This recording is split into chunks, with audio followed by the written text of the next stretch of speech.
Hello friends, welcome to Eklavya classes. उम्मीद करते हैं आप सब लोग अच्छे से होंगे, घर में होंगे, सुरक्षित होंगे और प्रिपरेशन कर रहे होंगे। मेरा नाम अभिलाषा सिंह है और ये रही आपकी क्लास।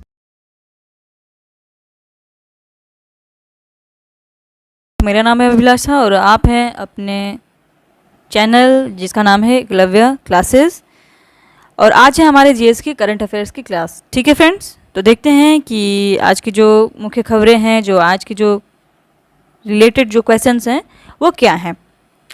तो फर्स्ट हम स्टार्ट करते हैं अपने पहले क्वेश्चन से फ्रेंड, जो है कि असम सरकार भारत रत्न और पद्म जैसे पुरस्कार प्रदान करेगी। यानी कि हाँ फ्रेंड, असम सरकार जो है वो भारत रत्न और पद्म जैसे पुरस्कार को देने वाली है। ठीक है फ्रेंड, अब इसमें देखते हैं कि ये क्या है।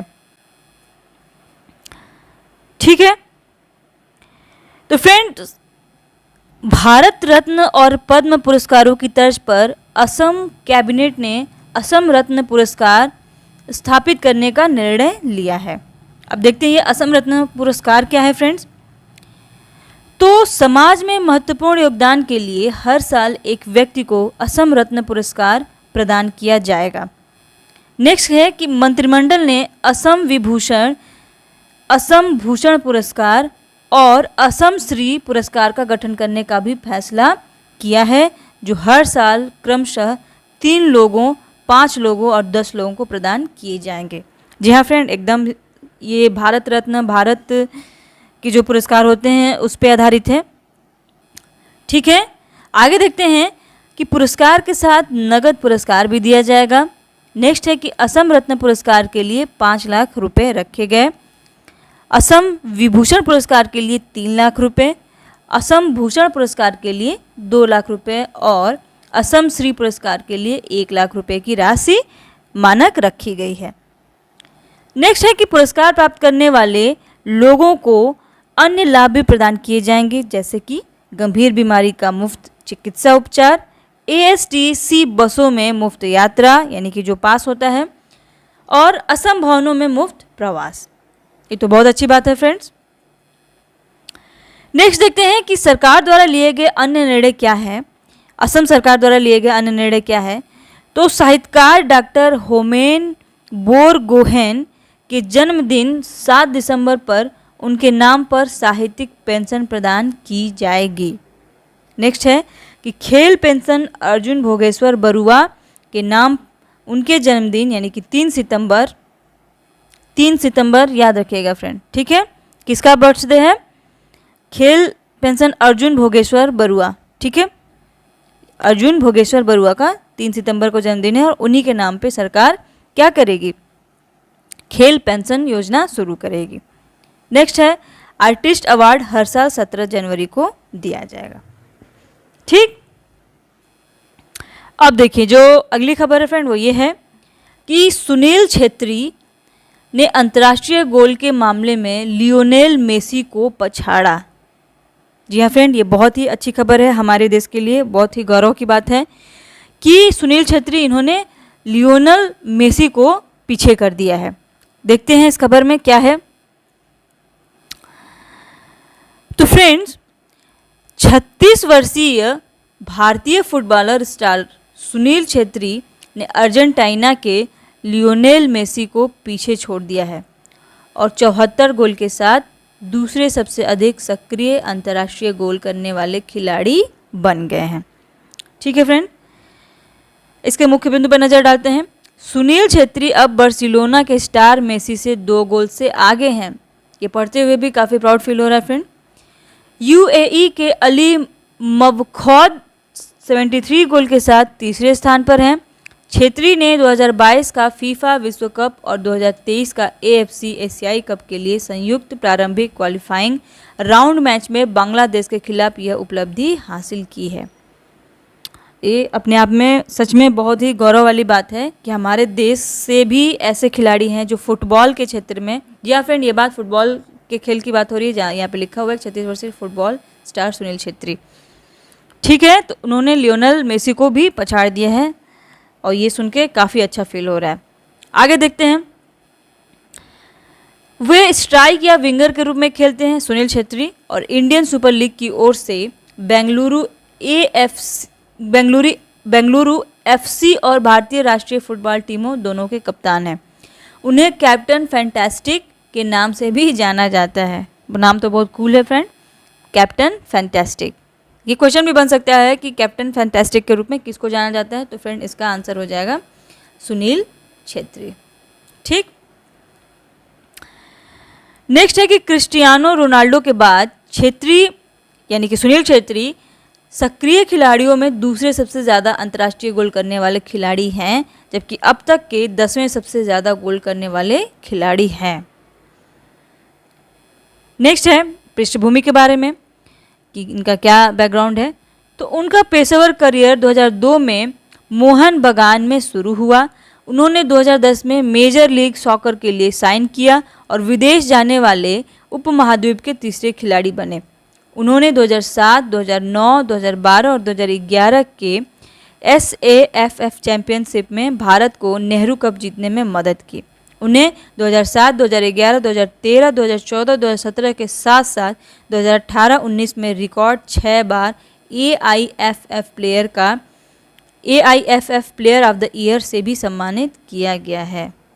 ठीक है फ्रेंड, ये तो बात थी सुनील छेत्री की। जानबूझ के मैंने ये सेगमेंट रखा था फ्रेंड, जानबूझ के, ताकि इनके बारे में सबको पता होना चाहिए। ठीक है,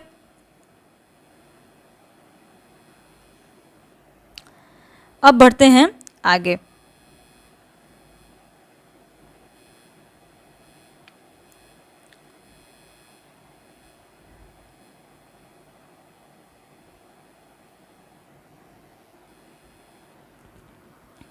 तो नेक्स्ट जो है फ्रेंड खबर वो ये है कि रूस बना रहा है अपना पहला स्टेल्थ नौसैनिक पोत। अब देखते हैं इसमें क्या है। तो फ्रेंड रूस अपना पहला नौसैनिक जहाज बना रहा है जो पूरी तरह से स्टेल्थ तकनीकी से लैस होगा। स्टेल्थ तकनीकी से इस पोत का पता लगाना कठिन हो जाएगा। इसके मुख्य बिंदु क्या है? मरकरी नेवल कार्वेट या प्रोजेक्ट 20386 का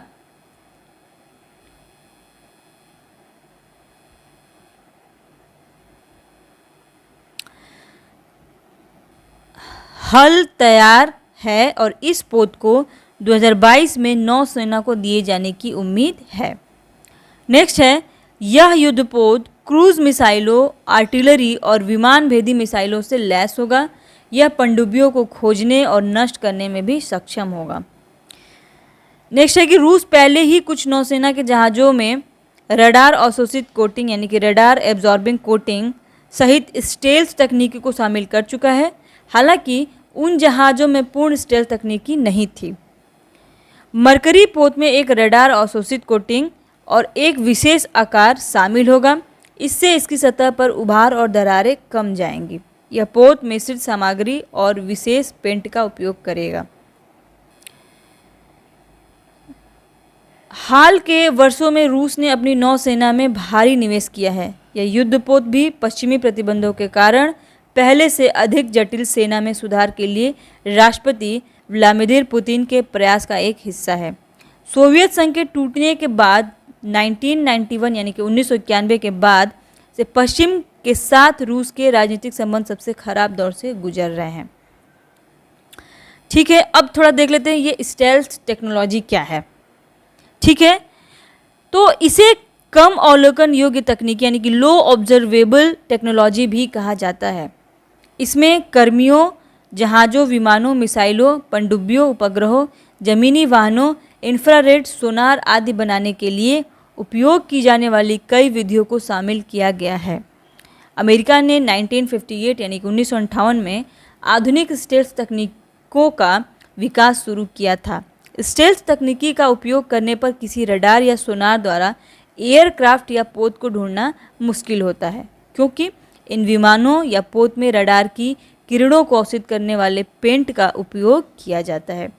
इसके अलावा विमान या पोत का आकार भी इस प्रकार बनाया जाता है जिससे कि यह रडार या सोनार किरणों को वापस स्रोत को भेजने की बजाय अलग अलग दिशाओं में भेज देता है। इससे रडार या सोनार का वास्तव में विमान या पोत के आकार का पता नहीं चलता है। तो इसलिए ये इनविजिबल हो जाता है। इसलिए क्या होता है कि जो दुश्मन देश होते हैं उसको फाइंड आउट करने में उनको बहुत प्रॉब्लम होते हैं या फिर नहीं कर पाते हैं। अमेरिका ने F-22 रैप्टर और F-35 विश्व के सबसे बेहतरीन स्टेल्थ टेक्नोलॉजी का उपयोग करने वाले लड़ाकू विमान है। ये अमेरिका के विमान है F-22 और F-35 ये विश्व के सबसे बेहतरीन स्टेल्थ टेक्नोलॉजी का उपयोग करने वाले लड़ाकू विमान है। अगली खबर है फ्रेंड, नीति आयोग के पीरामल फाउंडेशन ने सुरक्षित हम सुरक्षित तुम अभियान लॉन्च किया है। अब देखते हैं कि ये क्या है। तो फ्रेंड, हाल ही में नीति आयोग और पीरामल फाउंडेशन ने 112 आकांक्षी जिलों में सुरक्षित हम सुरक्षित तुम अभियान की शुरुआत की। इस अभियान का उद्देश्य जिला प्रशासन को उन कोविड-19 रोगियों को घर पर देखभाल सहायता प्राप्त करने में सहायता करना है जो स्पर्शोन्मुख यानी कि एसिम्प्टोमेटिक हैं या जिनके हल्के लक्षण हैं। ठीक है, ये बहुत अच्छा और बहुत सराहनीय कदम है फ्रेंड्स। अब इसके मुख्य बिंदु पर नज़र डालते हैं।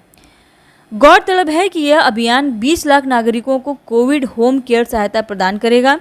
यह अभियान एक विशेष पहल का हिस्सा है जिसमें स्थानीय नेता, नागरिक समाज और स्वयंसेवक जिला प्रशासन के साथ मिलकर आकांक्षी जिला कार्यक्रम यानी कि एस्पिरेशनल डिस्ट्रिक्ट्स प्रोग्राम के फोकस क्षेत्रों में उभरती समस्याओं का समाधान करते हैं।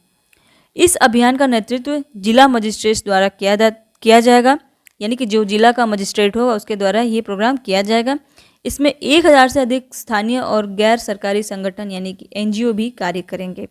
यह NGO 1 लाख से अधिक स्वयंसेवकों और मरीजों से जुड़ने के लिए प्रशिक्षित करेंगे। इसके अलावा पीरामल फाउंडेशन गैर सरकारी संगठनों और स्वयंसेवकों के प्रशिक्षण का समर्थन करने के लिए जिलाधिकारियों के साथ काम करेगा। यह अभियान इन जिलों की आपूर्ति के लिए ऑक्सीजन कंसंट्रेटर के सही उपयोग के लिए नागरिकों की क्षमता निर्माण भी करेगा। स्वयंसेवकों को कोविड प्रोटोकॉल का पालन करने, मनोसामाजिक सहायता प्रदान करने के लिए प्रशिक्षित भी करेगा।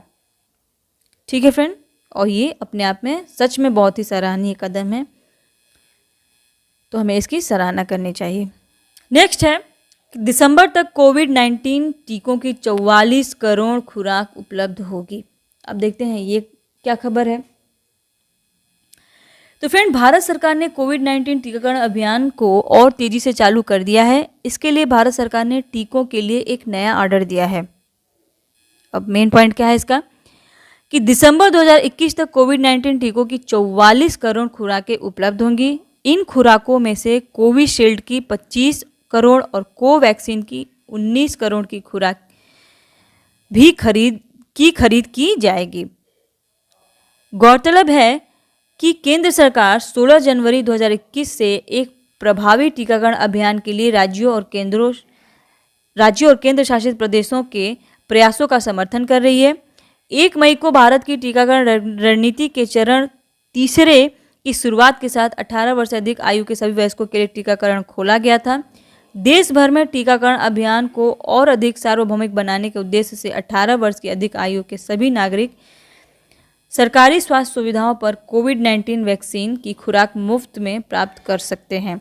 टीकाकरण अभियान को गति देने के लिए केंद्रीय स्वास्थ्य मंत्रालय ने सीरम इंस्टीट्यूट ऑफ इंडिया को कोविशील्ड की 25 करोड़ खुराक और भारत बायोटेक यानी जी हाँ फ्रेंड, ये कोविशील्ड, ये जो सीरम इंस्टीट्यूट और भारत बायोटेक है, यहीं से हमारी जो वैक्सीनें हैं वो बन रही हैं।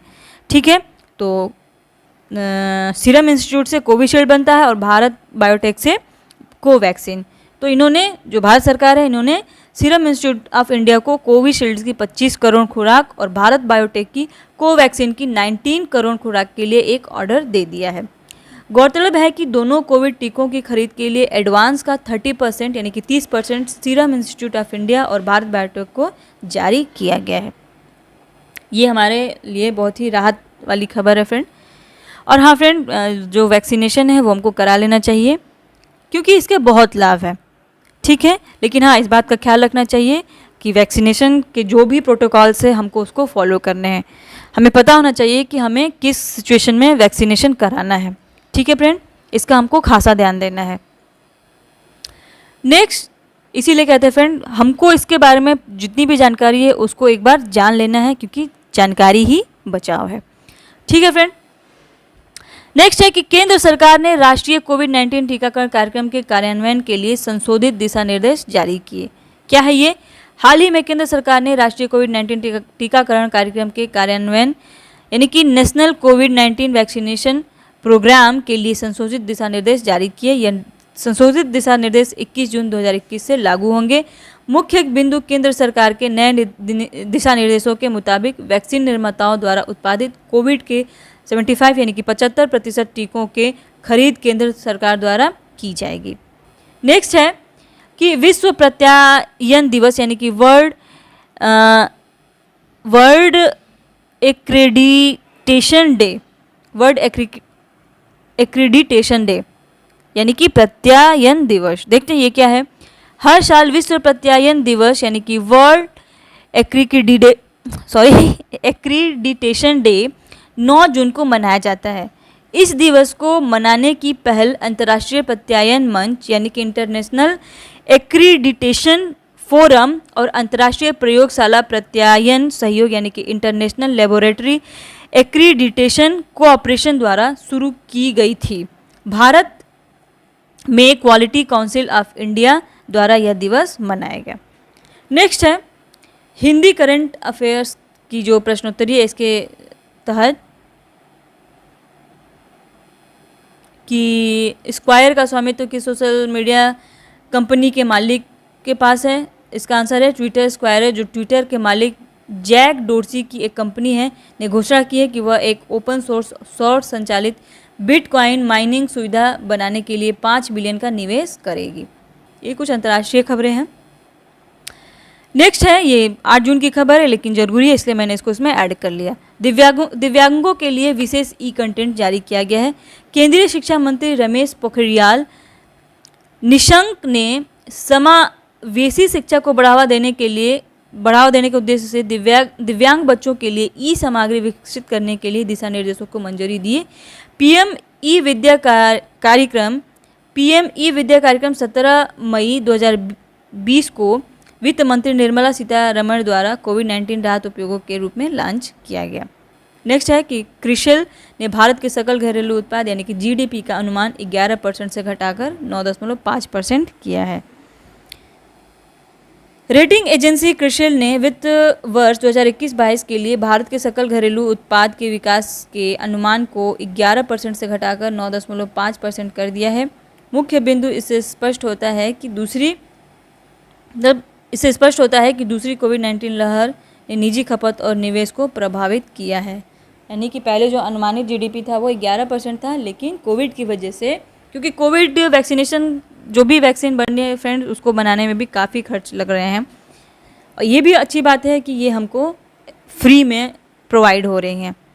तो उसकी वजह से जो 11% का जो अनुमान लगाया गया था जीडीपी का उसको घटाकर 9.5% कर दिया गया है। हालांकि ये भी उतना बुरा नहीं है, ये भी ठीक ठाक ही है। तो ये थी फ्रेंड्स आज की कुछ महत्वपूर्ण खबरें, आज की कुछ महत्वपूर्ण जानकारियाँ। उम्मीद करते हैं आप सब लोगों को अच्छा लगा होगा। अगर अच्छा लगा है तो प्लीज़ इसे लाइक करिए। अगर आपके लिए ये लाभदायक है, आपके लिए हेल्पफुल है तो अपने फ्रेंड्स को भी इसको शेयर करिए, सब्सक्राइब करने को बोलिए और जो भी आपके विचार है उसको हमारे कमेंट बॉक्स में कमेंट करके हमें बताइए ताकि हम अपने अंदर और भी ज़्यादा इम्प्रूवमेंट कर सकें ताकि आपको ज़्यादा से ज़्यादा लाभ हो। ठीक है फ्रेंड, तो आज के लिए इतना ही। कल फिर मिलते हैं। घर में रहिए, सुरक्षित रहिए और पढ़ते रहिए। So bye bye and take care.